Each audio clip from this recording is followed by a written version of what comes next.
হালিম রান্না করা মোটামুটি ঝামেলার এবং রান্না করতেও অনেক সময় লাগে। তো ভাবলাম আমি আজকে রান্না করা মাংস দিয়েই হালিম রান্না করব। ঝুরা মাংসের হালিম। তো ১ম এ আমি হচ্ছে এখানে কিছু পরিমাণ মাংস নিয়েছি ঝোল সহই। তারপর এখানে হালিম মিক্স নিয়েছি। আর এখানে আমি ফুটন্ত গরম পানি দিয়ে খুব ভালো করে মিক্স করে রেস্টে রেখে দিচ্ছি ৩০ মিনিটের জন্য। আর এখানে আমি যতটুকু মাংস নিয়েছিলাম সেইটুকু খুব ভালো করে ঝুরা করে নিয়েছি। এবার একটি কড়াইতে পরিমাণ মতো তেল দিয়ে এর মধ্যে হাফ কাপ পরিমাণ পেঁয়াজ কুচি দিয়ে বেরেস্তা করে তুলে নিয়েছি।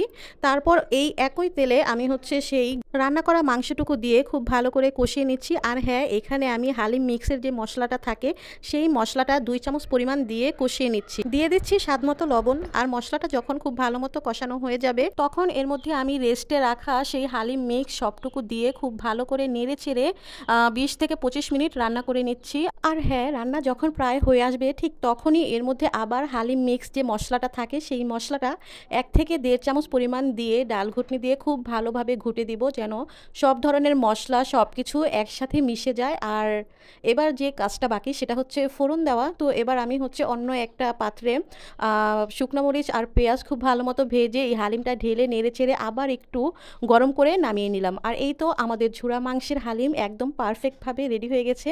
তো যাই হোক, এই তো আমি আপনাদের দেখাচ্ছি যে হালিমটা কতটা পারফেক্ট হয়েছে। আর খাওয়ার পরও আমাদের কাছে অনেক ভালো লেগেছে। তো এরপর আপনারাও যারা হালিম রান্না করতে চান কিন্তু মানে এত ঝামেলার জন্য রান্না করতে চান না, তারা চাইলে এইভাবে রান্না করা মাংস দিয়ে খুব সহজেই বাসায় ঝুরা মাংসের হালিম বা এমনিও নরমালি হালিম রান্না করে খেতে পারেন।